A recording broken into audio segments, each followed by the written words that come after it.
This is verse 3 of the Enlightenment Chronicles. The Enlightenment Chronicles are the the verses that are in this book, the Book of Nothing, with current commentary by me. The book has the verses, but it does not have the commentary. You can only find that here. So if you want to support this thing, please like and subscribe to this and send it to others if you want to see this continue, because I would really like to see this go for a couple of years, just us talking once a day. So let's see here. It's so simple you could miss it, and we almost invariably do. It's always here and always clear. It is this, and this is you. I had no idea that that was rhymed verse until I read it just then. I've never read it out loud, and I've never heard it like that. Kind of nice. So you are this, and this is you. What do we mean by this? Well, this is you. You are oneness. There is only one thing going on, and you are it. And this is oneness. You'll notice that this is part of oneness. And if you do this to your head, you'll notice that you are part of oneness too. Can we find anything outside of oneness? No, that would be two-ness. Can we find oneness plus anything else? No, again, that would be two-ness. So this oneness is you. But you're much more than this. This oneness is just scratching the paint on what you are. You are actually noneness. I say noneness because it's the void. You are the void. It's not a matter of you are in the void, and it's not you are the void. When somebody tells you they have been to the void, you just tell them it wasn't a void when you were there, when they were there. So, because a void is nothing, but this nothing is the engine of the universe. This nothing, this void, you are the engine and the everything else of the universe. You contain everything. You're not a container because you don't have any inside and you don't have any outside. So paradox, you're not a container, yet you contain everything that is. But there's no beginning or end to you. There's no start and finish. There's no up or down. There's no left or right. There are no opposites to you. Opposites appear to reside within you. But the opposites that we find in this world of relativity meaning that everything is white as opposed to black, or however you want to put that, light as opposed to dark, cold as opposed to hot. All of those opposites, that's relativity. That's the world of relativity. That's how things exist. This world cannot be without opposites, it cannot exist, because you can't know anything in the absence of contrast. If the way you can tell that this is a Fred is that you know that everything surrounding it is not. So finding out what we're not leads us to discover what we really are. So if you were to, since there is no Fred, and we've already seen that, we're going to see it 1,000 times more. When you see that there is no Fred here, what else do you find? Let me tell you what I find when I search for a Fred here. Whatever it is that I am. But don't think I'm a Fred looking for a Fred. I'm not. There is not one. I am awakeness showing up as oneness by the magic of noneness.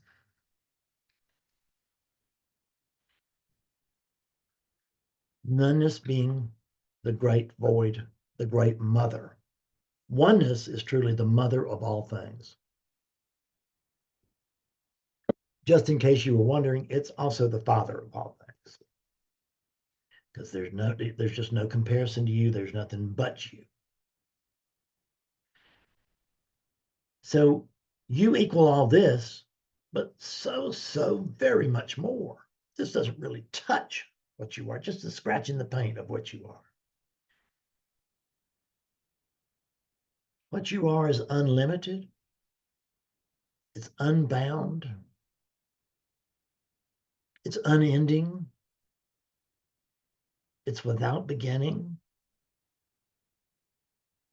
it's without color, without shape. Do you notice what I'm doing is that we're learning about we're learning about the void by way of what we're not.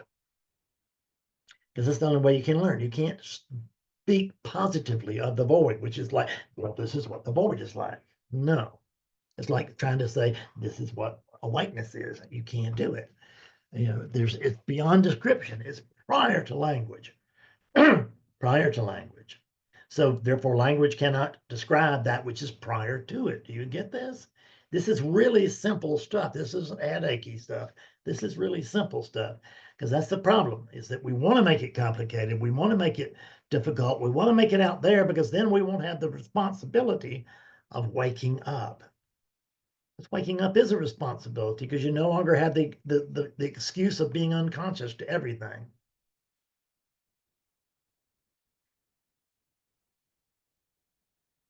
So this noneness that you are,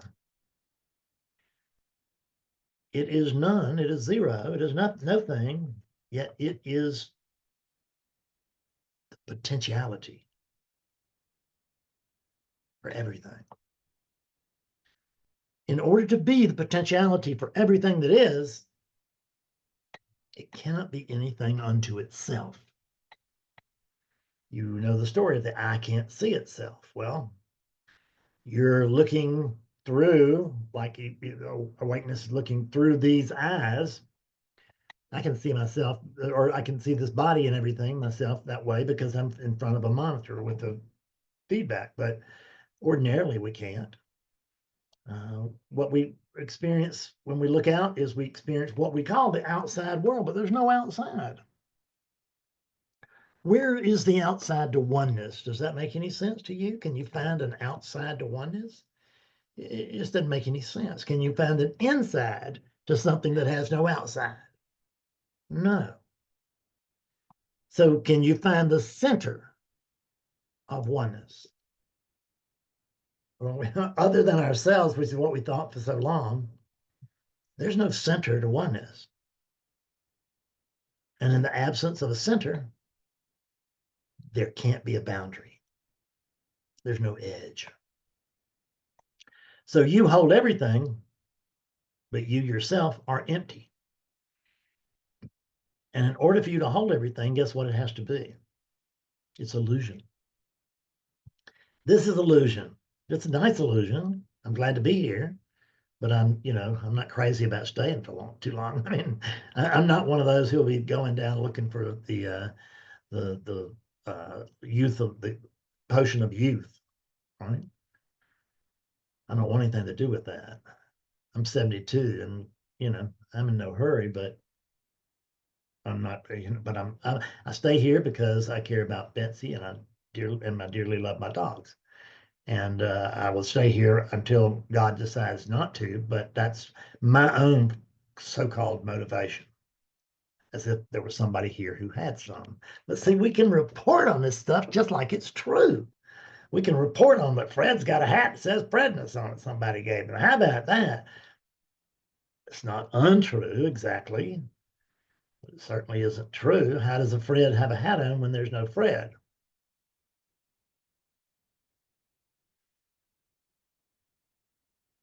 You are everything. Everything is you. So listen to this. Oneness doesn't mean all is one. That really doesn't. Because there's no all. There's only one to begin with. There's no one to compare with or anything else. None of that is true. None of it.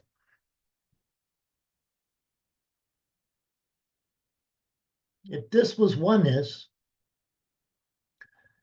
which it is, given that this is oneness, put it that way. What is it that can discover oneness? What is it that can find oneness? Most of us have been looking for oneness for quite some time. I didn't look but for 40 years. Well, I actually looked for 24 years. It's been a long time since then. For 14 years, I was a seeker. Then I stumbled upon the truth and got the mercy of the gods to be able to accept it.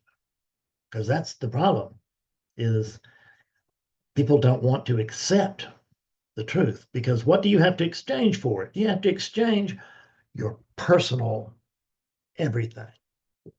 Because you don't have anything. But to understand something, you're not giving up anything that you have, because you don't have anything to begin with. There's nothing personal. But you think this is personal. The body is personal. You think the thoughts are personal. You think that the property is all personal. None of it's personal. There's nothing personal. There's just one thing. How can there be anything personal when there's just one thing? So when we recognize what one thing really is, you realize that the only thing that can recognize the one thing is the one thing. And if we examine what is going on right here, right now, what we can see is that this is the one thing talking to the one thing about what? About the one thing. See, all conversation is about the one thing. All conversation, all paintings are about the one thing. All photographs are about the one thing. So there's not one thing plus the other thing. And that's what we all thought. Because I was looking for oneness and I'm just sure this wasn't it. But it has to be it, doesn't it? There's not any other it that I know of. And I can't find more of it, I just find it. And I can't possibly find any less of it. I can't fall into this because I am this. And I can't fall out of this because I am this. So any idea that you had it and you lost it, what it amounts to is that there was a time when you had what they call an awakening experience. And these things, they're glimpses and they happen. They can last for longer than a glimpse, but it won't really have roots to it. And there was a period of time when you told yourself the truth. You recognized the truth and you told yourself the truth and you accepted what you recognized. And what you recognize is, oh, they're all talking about me. Every spiritual group, every religion, from the Aztecs straight on to now. From the Aztecs to the eight-day Adventists. All about me. It's all about the one thing. It's all about God. But you are once, Nisargadatta was once asked about God, and he said, God is my devotee. Now, that's a hell of a statement, isn't it? It just, when I first read that, I just thought, what, my God, let me get on the floor and by the chair, because lightning is coming through the window here at any time. Because it couldn't be that this was heaven on earth. But it is, unless you make it otherwise. Because you come onto this planet without judgment. And without judgment, how do you find this? Oh, it's okay. What do you say about it? It's okay.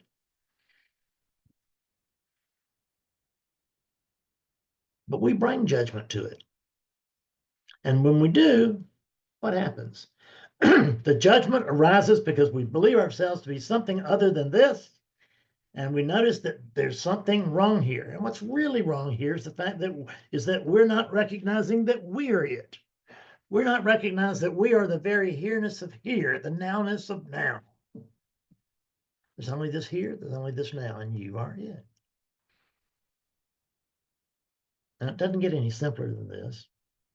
And you may think this is too simple, but it's not. It's not too simple for you. It's not too smart for you. You don't really need a big intellect in order to understand this. Everybody thinks that you do. So it turns out that most students of mine are brainiacs. I mean, they really are. I've got a bunch of geniuses that I work with. But they got to learn to be a little dumb. They got to learn to not know everything. Because really, they don't know everything. So it just got to learn that they don't know everything. You could get where you get so good at that, you could end up like me. I don't know anything. And I don't want to know anything. I'm perfectly happy like this because I'm so ignorant and so innocent that for all I know, this could be okay. It might be. How do I know it's not? It is. This is okay. This is it. There is nothing but this great okayness. There are no extremes. There's a sense of extremes that we can see. We can hallucinate extremes, whether that's visual or audio or whatever. We look into the horizon and we think that's something, but the horizon it's right over there. It's not very, it's not really, a million miles away. You get in a boat, you can pass the horizon right quick, and you will still have a horizon, but the people who are watching you will have sailed over the horizon. They won't see you anymore, but they'll believe you're there even though they don't see you. But see, we don't give God that same opportunity. We don't believe God, and we can't see him. We can't feel him. We can't touch him. You don't think. But this is God. God tastes pretty good. V8.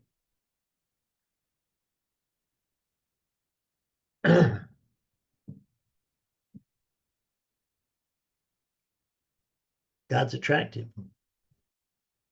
It's a beautiful piece of furniture here. Really is. Had it for my knife collection. But I'm selling all the knives. Not going to have a collection of knives anymore. It's fine. I don't really need a collection. Because a collection, if I'm not careful, the next thing I know, I'm waiting on the next one. I'm waiting on more. And we don't want to be waiting. There's nothing to wait for. You can't really wait, but it feels like you're waiting. And what you're doing is you're putting your mind in park and you think you're waiting, but you're just putting your mind in park. And guess what? When you put your mind in park in terms of seeking, it's going to go crazy with everything else because you're crazy as hell. You're just like me. You can't put two brain cells together. I can't either because there's no one to do it. There's no one here. There's no Fred Davis. There never has been a Fred Davis. There never will be a Fred Davis. So now, what about everybody's fear? Which is everybody's fear is that I'm going to give up. I'm going to give up my individual self. You don't have an individual self. Only thing that happens when you wake up is you confess. You just recognize, see, and accept that there is only you. There is only oneness.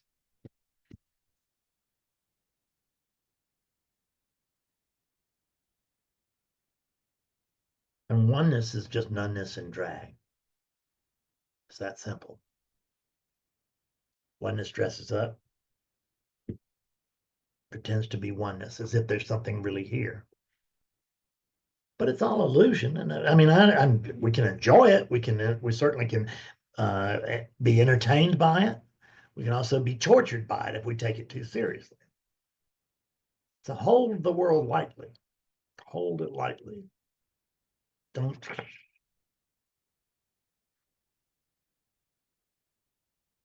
I think that's enough for today. Thank you, and join me again tomorrow. Bye for now.